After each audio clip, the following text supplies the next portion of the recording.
Hello, and welcome to Land Rover North Dade. Today, I'll be showing you how to program your garage door with your Land Rover.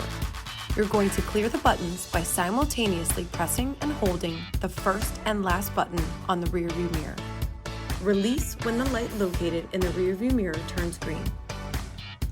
Finally, using your garage clicker, press and hold the clicker and the button you'd like to program until the light located in the rearview mirror flashes green. You will now be able to open and close your garage door from your own Land Rover.